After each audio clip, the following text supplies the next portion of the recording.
My stupid dad cut me off from my mom's birthday party. "You're a disappointment, you don't belong in our family," he said, slamming the door in my face. I just calmly left. Later my mom posted on Facebook, "Me and my real family. All here." They were happy that day, but everything changed when it came time to pay their loan. I didn't plan to stay long. Just a quick stop to drop off the photo book I made for her birthday and maybe say a few words before I slipped out. I didn't expect a warm welcome, but I also didn't expect to be locked out like a stray dog. It was my mom's 60th, and the whole family was gathered at my parents' house. I hadn't been over in a while. Things had been tense, especially with my dad, but I thought maybe something like this could smooth things over. I'd spent hours putting together this little book of old photos, from when she was a kid to recent vacations, even ones where we weren't exactly on the best of terms. I thought maybe it would remind her of better times. I rang the bell.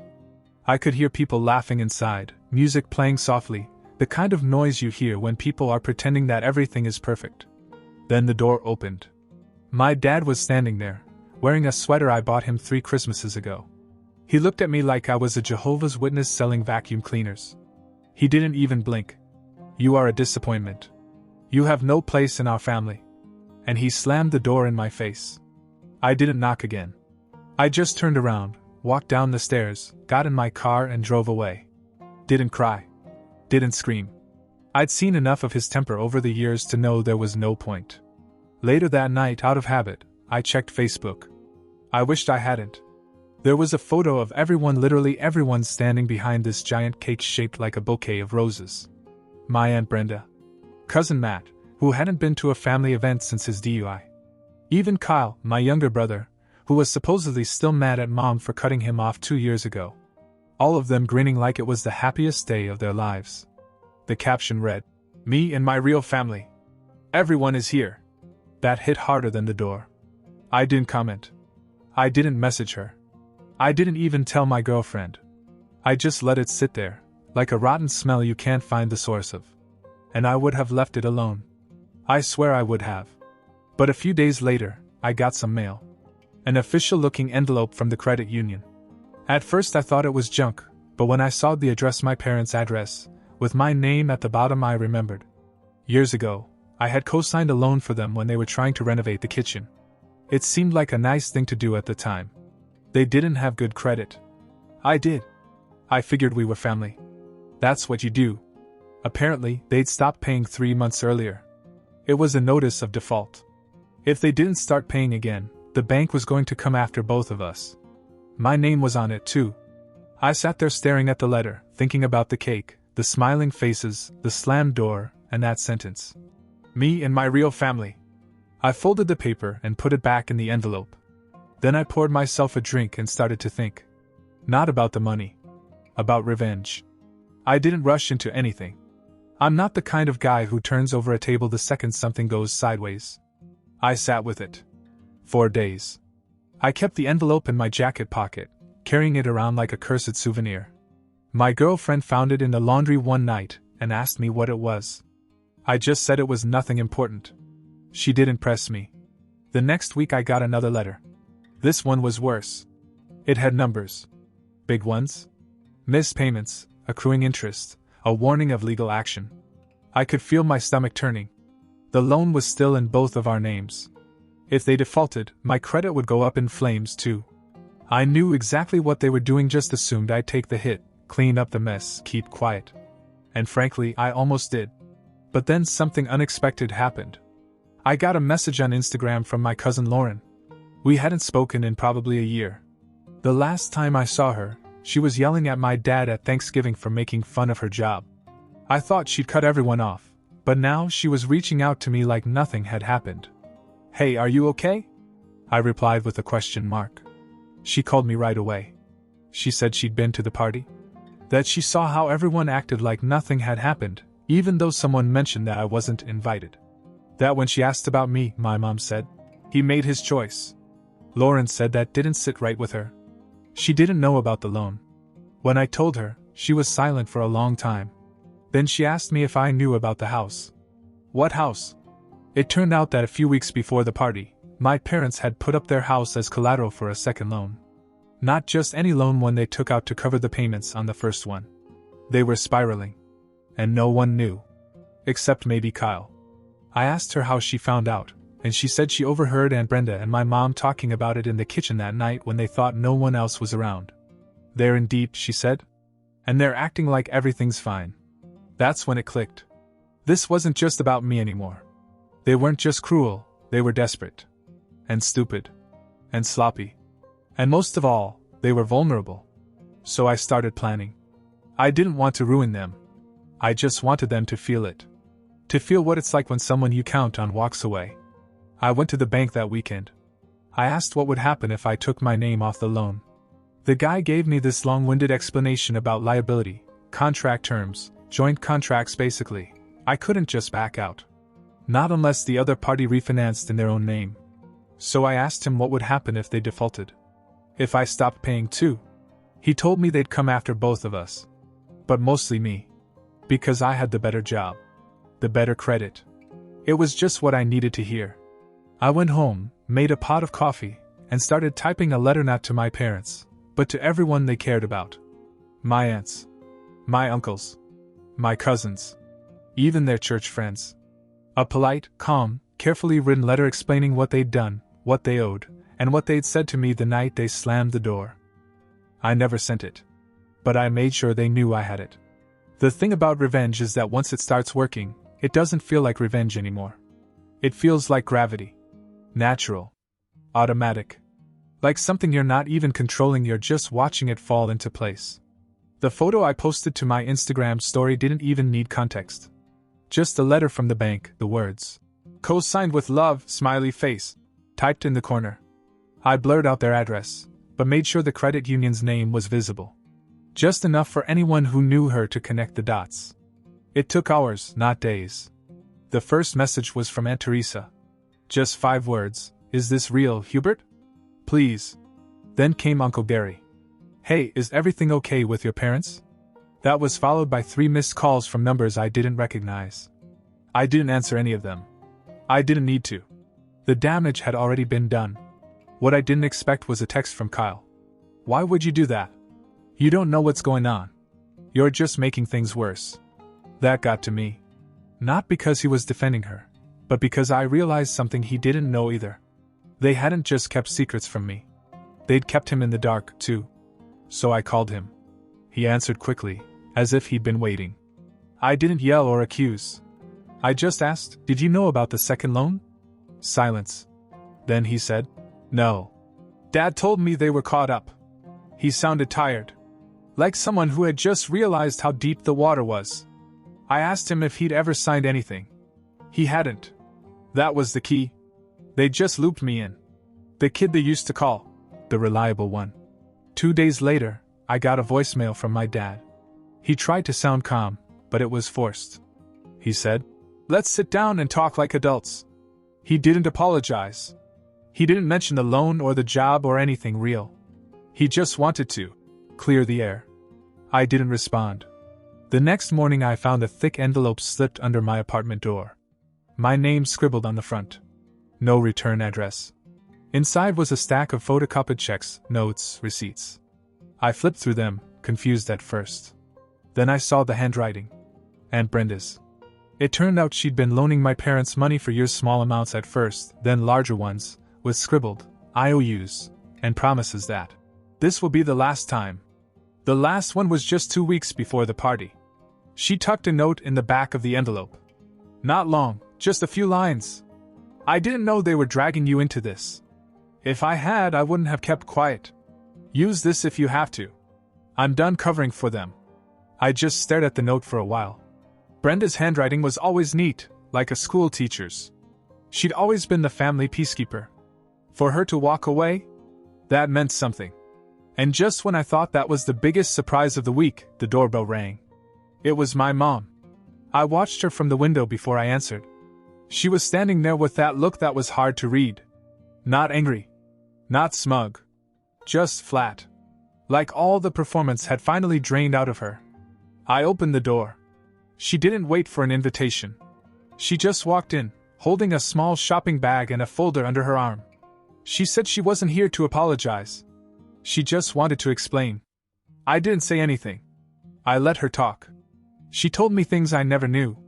About how the house almost went into foreclosure last year. About how Dad had gambled away half of what was left of their savings quietly, in casinos in Delaware when he said he was visiting old friends. About how she borrowed from everyone she could, including people she barely liked, just to keep the image alive. Not the family, the painting.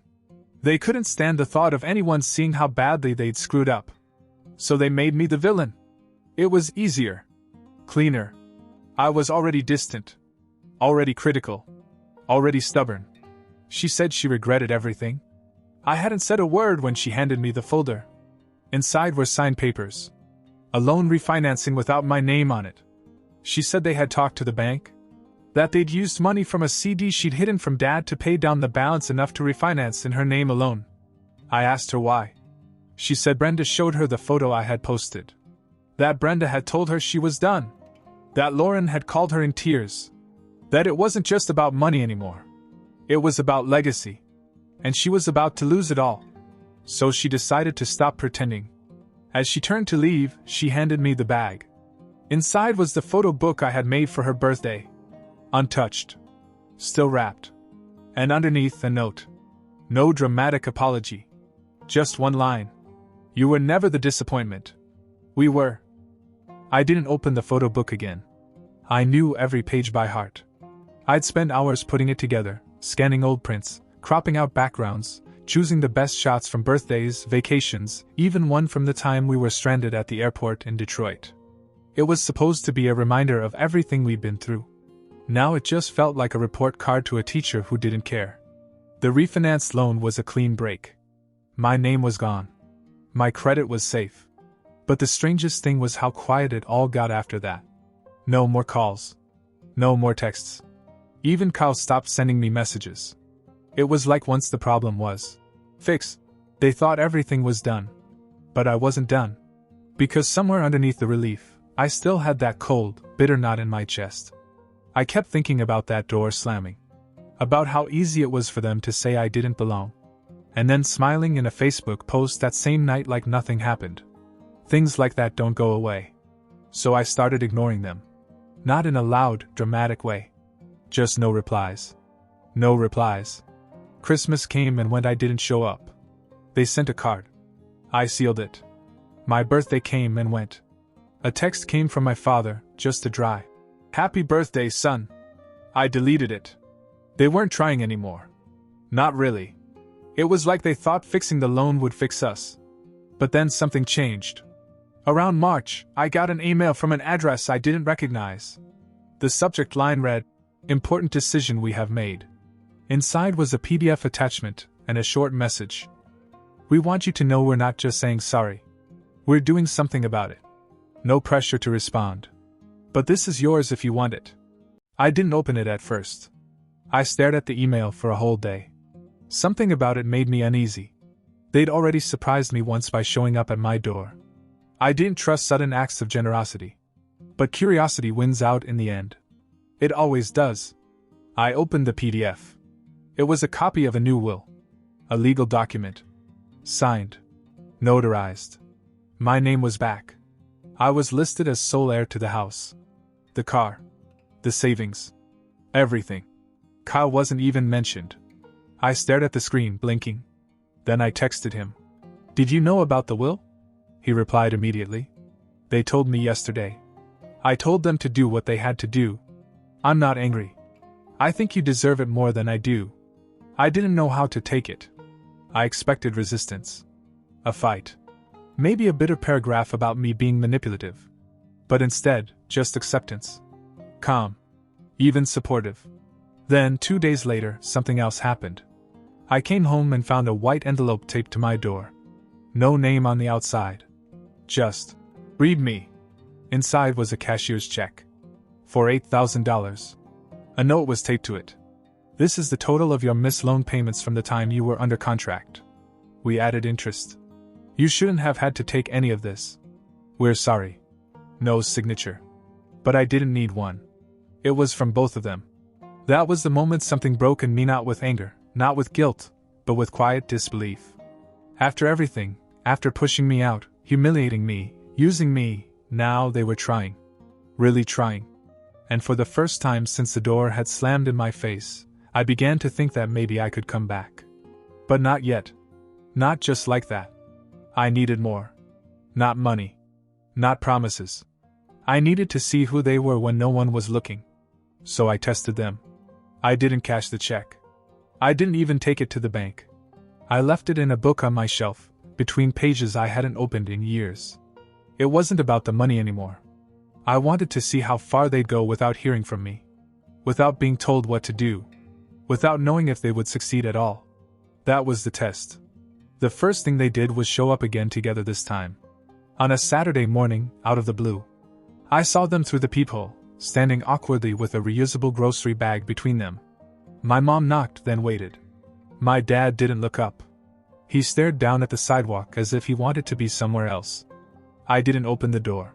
They stayed maybe 5 minutes, then left the bag on the doorstep. When I finally opened it, I found a stack of Tupperware containers. My mom's lasagna. My dad's weird potato salad, which somehow always tasted like pickles. A package of my favorite coffee. A note on the bottom, neatly folded. We're not asking for forgiveness. We just hope you'll eat. The second attempt was more subtle. My name showed up on the RSVP list for a family barbecue, something I didn't even know was happening until Aunt Teresa texted me. So glad you're coming. Your mom said you might stop by. I wasn't. I didn't reply. But I saw the photos that went up afterwards. I wasn't in any of them, of course, but I noticed something. They didn't pretend this time. No caption about everyone being there. No fake smiles aimed at a camera to cover the gap where I should have been. That was new. Weeks went by. Then Kyle called me. Not to pressure me. Just to talk. We talked for almost an hour, mostly about work, his new apartment, and some stupid documentary he wanted me to watch. At the end, just as we were about to hang up, he said, "You're not faking it this time. I don't know why it took so long. But they're different." I still wasn't convinced. Then my dad showed up at work. He didn't come in. He just stood in the parking lot, near my car, holding a piece of paper. I saw him from the window and almost didn't go out. But something about the way he held the paper, like it was important, like he didn't want to fold it, made me curious. I went outside. He handed it to me without saying anything. It was a letter. Handwritten. Not typed. Not dictated. 2 full pages, no dramatic lines, no guilt. Just him owning it. All of it. The choices. The guilt. The anger. The way he handled the birthday. That last sentence wasn't even about me. It said, "I want to become the kind of man you'd want to introduce your future children to." That hit me. The next thing they did was small, but important. I stopped by the grocery store late one night after work and found a note tucked under my windshield.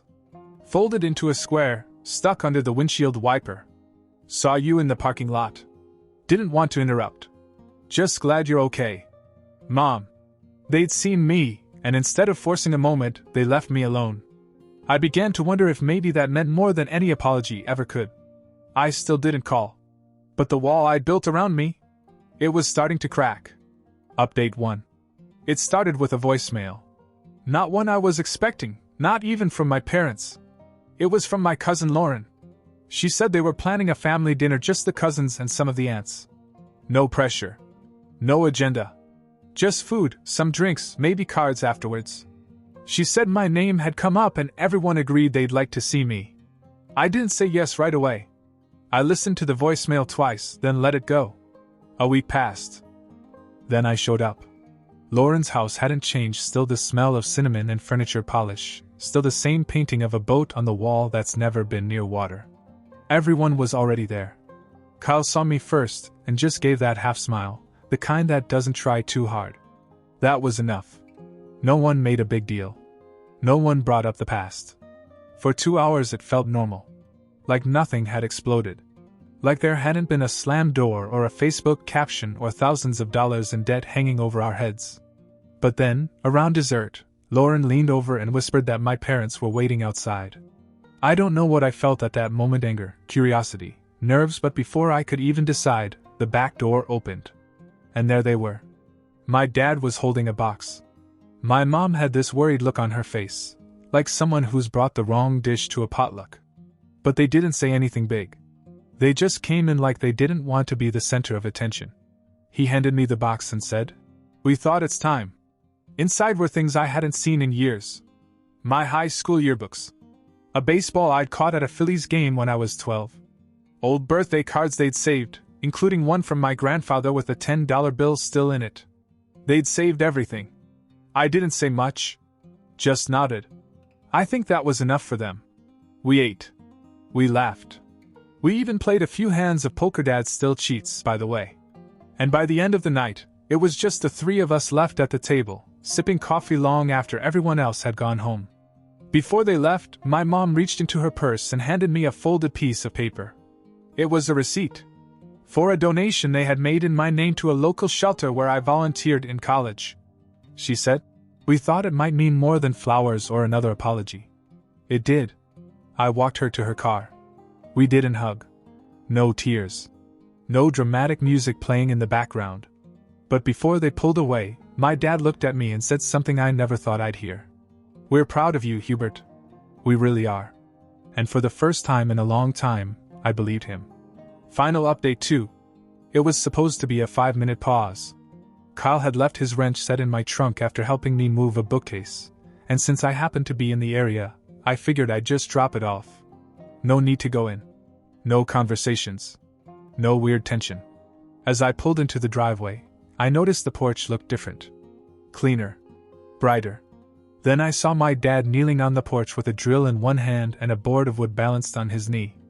I thought maybe he was finally fixing the step he'd been complaining about since 2017. But it wasn't the step. He was building a ramp. I asked what he was doing, and he said it was for Mrs. Eddings next door. She's 84, recently had surgery, and couldn't get up her own stairs. Her children live out of state, and she refused to leave her home. My dad offered to help her without asking. I just stood there, a little stunned. This was the same guy who once told me not to get too involved when I tried to help a friend whose mother had cancer. He always called such things a waste of time unless there was money in it. And yet here he was, building a ramp for a neighbor he barely spoke to 6 months ago. He asked me to hold the drill while he set up another plank. We didn't say much, but it wasn't awkward. Later, I went inside to say hello to my mother. She was in the kitchen humming. That's the first weird part. My mom doesn't hum. She says music gets in her head too much. But there she was, humming along to Fleetwood Mac while she was cutting strawberries and pouring orange juice into little paper cups. I thought maybe they were having some church thing, but when I asked, she pointed to the back room. There was a kid in there. Maybe 17 or 18. Quiet, skinny, sitting cross-legged on the couch, scrolling through his phone. My mom said his name was Ben, that he came by sometimes for a hot meal or just a place to breathe. He was staying with a church family, but it didn't work out. She didn't go into details. She just said, "He's a good boy. We don't ask questions. He helps me with the garden." That's when it really hit me. These people weren't just trying to be better for me. They were actually trying to be better for other people. When they thought I wasn't looking. Then something completely unexpected happened. I opened the refrigerator to get a soda and saw a printed photo stuck to the door with a magnet. It was me from the family dinner weeks ago, sitting at the table, laughing at something Kyle said. I didn't even know the photo existed. My mom noticed me looking at it, and said, like it was nothing, that Kyle had printed it. He said it felt good to have you back in the picture. I think that's when I stopped waiting for the other shoe to drop. I stayed longer than I had planned. Had lunch with them. Helped Dad finish the ramp. Even took Ben to the corner store for something called Taki-flavored beef jerky, which I told him was probably a crime against food, but he insisted it was genius. It was a weird, quiet, strange, perfect afternoon. And somewhere in the middle of it, I realized something. They weren't just going to change. They already had.